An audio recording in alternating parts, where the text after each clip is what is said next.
Há coisas que você não pode ver sendo tiradas de você até o momento em que abre a torneira e nada sai. Há sistemas que funcionam tão silenciosamente que só percebemos sua existência quando eles falham. E há recursos tão fundamentais que durante toda a história da civilização foram tratados como direitos universais, até o dia em que alguém decide que podem ser vendidos. A água está nesse ponto agora, não amanhã, não em algum futuro distópico. Agora. Enquanto você lê isso, corporações, fundos de investimento e governos estão redesenhando o mapa da água no planeta.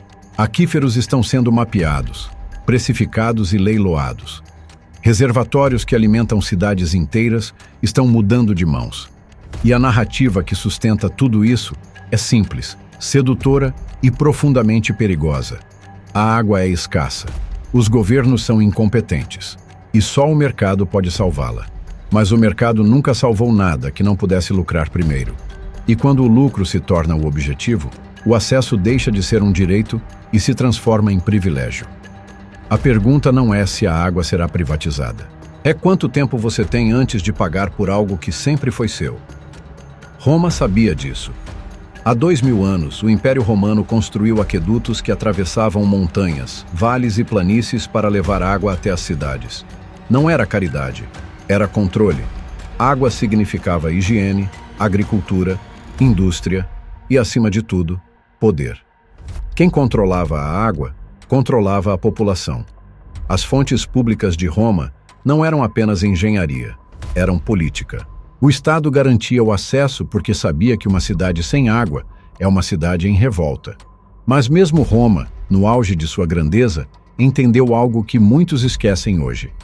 Água não é apenas um recurso, é a base da ordem social. Quando o império começou a ruir, uma das primeiras coisas que desmoronaram foram os aquedutos. Sem manutenção, sem investimento público, sem coordenação central, as fontes secaram. E com elas, secou a capacidade de manter cidades funcionando. O colapso de Roma não foi apenas militar, foi hídrico, foi sanitário. Foi a perda da capacidade de garantir que milhões de pessoas pudessem simplesmente beber. E enquanto o império caía, quem controlava os poços locais, os rios e os reservatórios, passou a ditar as regras. A água voltou a ser feudal, voltou a ser propriedade e voltou a ser arma. Avance 1500 anos. Europa, século XIX. A Revolução Industrial transformou cidades pequenas em metrópoles superlotadas. Londres, Paris, Manchester, Berlim. Milhões de pessoas amontoadas em bairros sem infraestrutura. Rios usados como esgotos a céu aberto. Fontes contaminadas. Cólera, tifo, disenteria varrendo bairros inteiros a cada verão. A água estava em todo lugar, mas água limpa era privilégio de poucos. E foi exatamente nesse caos que nasceu a ideia moderna de privatização da água. Em Londres, empresas privadas competiam pelo direito de fornecer água encanada. Cobravam taxas altíssimas. Atendiam apenas bairros ricos. Deixavam os pobres morrerem de doenças evitáveis. O sistema era tão corrupto, tão ineficaz, tão letal, que o próprio governo britânico, em plena era vitoriana de capitalismo selvagem, foi forçado a intervir. Em 1852, Londres criou a Metropolitan Water Board, assumindo o controle público do abastecimento. Não foi ideologia, foi sobrevivência. A cidade estava literalmente afogando em seu próprio lixo. A privatização não resolveu, agravou. E o que Londres aprendeu, outras cidades repetiram. Paris, Nova York, Berlim. Todas começaram com sistemas privados. Todas acabaram nacionalizando. Porque descobriram algo simples. Água não pode ser tratada como qualquer mercadoria. Não há competição real. Não há como trocar de fornecedor se você não gosta do preço. Você bebe ou morre. Essa é a negociação. E quando o lucro é o objetivo, a negociação sempre favorece quem controla a torneira. Mas a história não terminou aí. Ela nunca termina. Décadas depois, quando a memória das epidemias vitorianas já havia sido esquecida, quando os sistemas públicos de água estavam consolidados e funcionando, uma nova narrativa começou a ser construída. Não em Londres ou Paris, mas em Chicago, em think tanks financiados por corporações, em reuniões do Banco Mundial e do Fundo Monetário Internacional. A narrativa dizia o seguinte: os governos são ineficientes, o setor público desperdiça recursos, a água é mal administrada e a solução é simples: privatizar, transferir a gestão para empresas que sabem operar com eficiência, que têm capital para investir, que entendem de gestão moderna. Era uma promessa sedutora, especialmente para países endividados, governos fracos e populações desesperadas. E foi exatamente essa promessa que varreu a América Latina, a África e partes da Ásia nas décadas de 80 e 90. O Banco Mundial condicionava empréstimos à privatização de serviços públicos. Governos vendiam concessões de água a preços irrisórios. Corporações multinacionais, muitas delas europeias, chegavam com contratos de 30, 40, 50 anos. E o que aconteceu? Bolívia, ano 2000.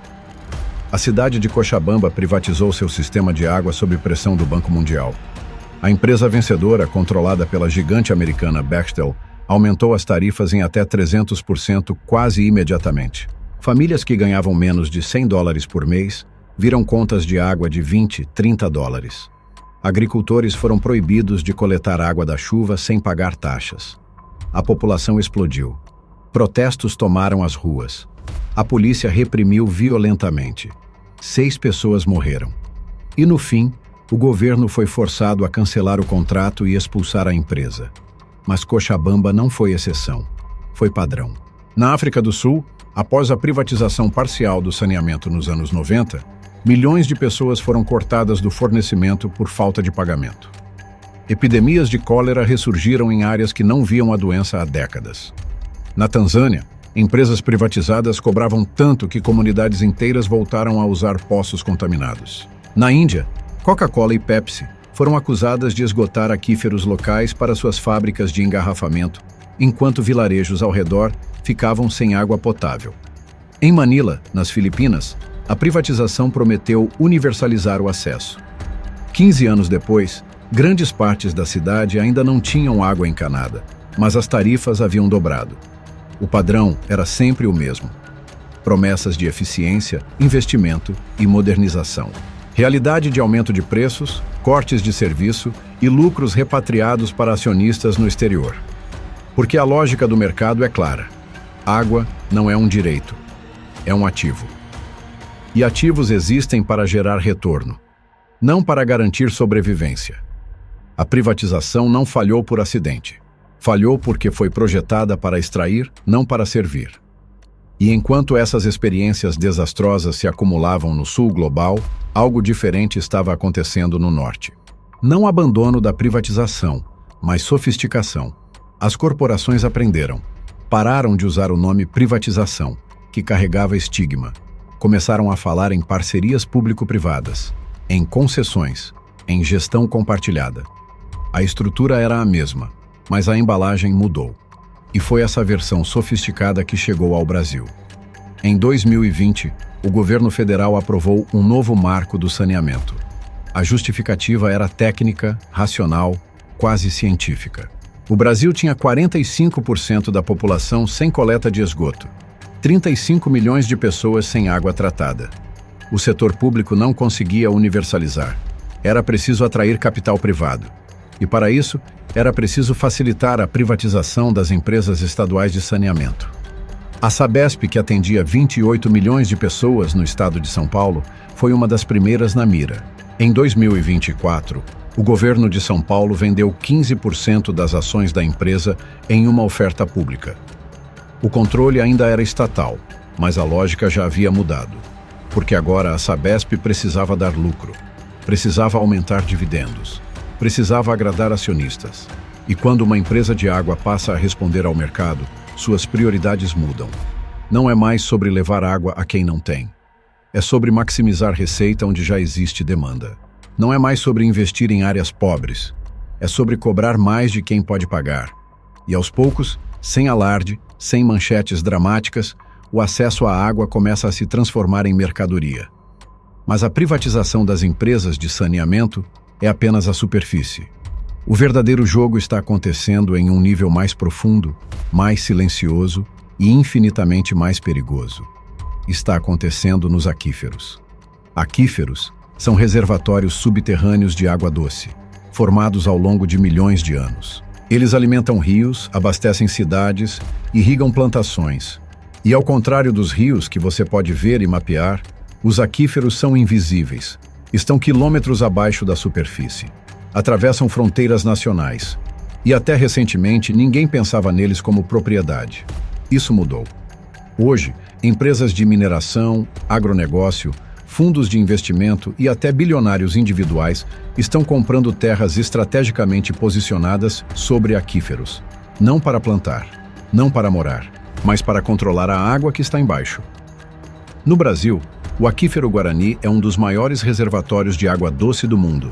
Ele se estende por 4 países: Brasil, Argentina, Paraguai e Uruguai.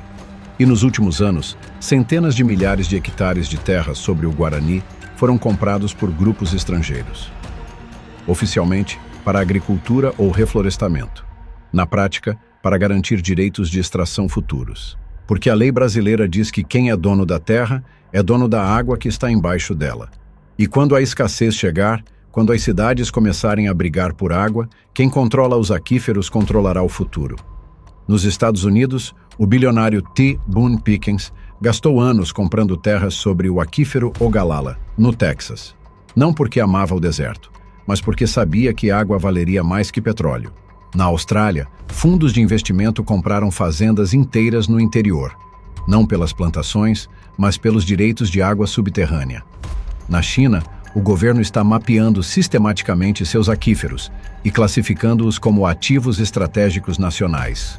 E na África, corporações multinacionais estão adquirindo concessões de extração em países com governos fracos, populações pobres e fiscalização inexistente. O padrão é global. A água está sendo tratada como ouro, como petróleo, como qualquer commodity finita e valiosa. E commodities não são distribuídas por necessidade. São vendidas para quem pode pagar.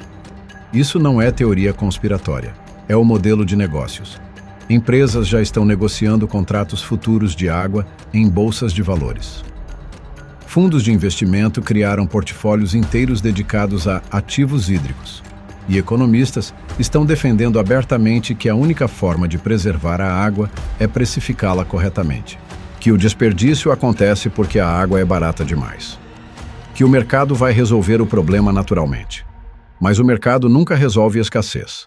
Ele administra quem tem acesso e quem não tem. E quando isso acontece com água, não estamos falando de desigualdade econômica. Estamos falando de vida e morte. Se neste momento você está tendo aquele momento ahá, se o ledger oculto já te fez enxergar o sistema com outros olhos, há só um pagamento que a gente pede.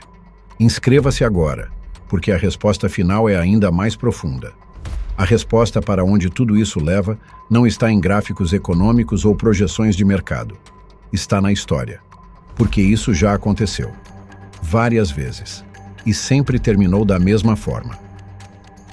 Na Idade Média, senhores feudais controlavam os poços. Cobravam pedágio para acessar rios.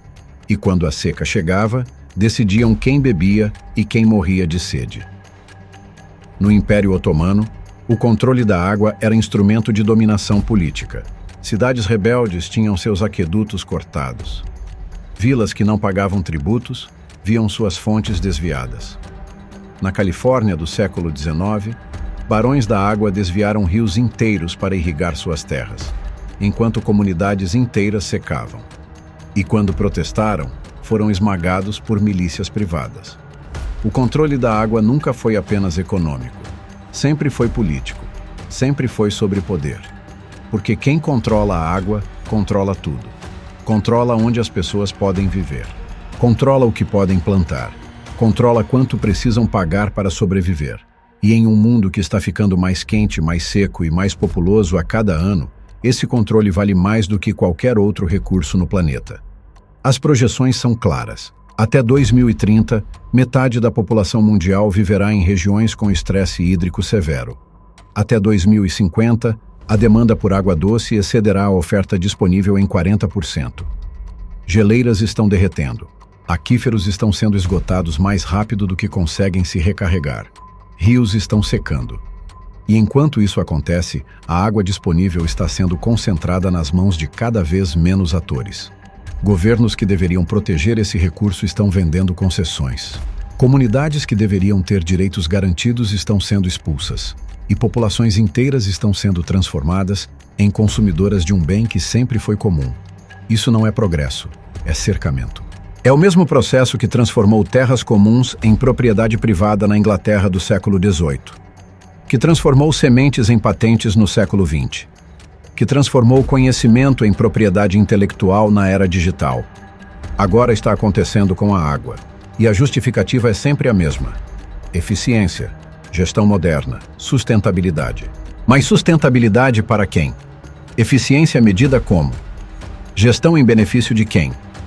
Porque o que está em jogo aqui não é apenas uma política pública mal desenhada ou uma decisão econômica questionável. É a redefinição de um direito humano fundamental como ativo financeiro. É a transformação de algo que sustenta a vida em algo que gera dividendos. E quando isso acontece, quando a água deixa de ser tratada como bem comum e passa a ser negociada como mercadoria, a própria ideia de sociedade começa a ruir.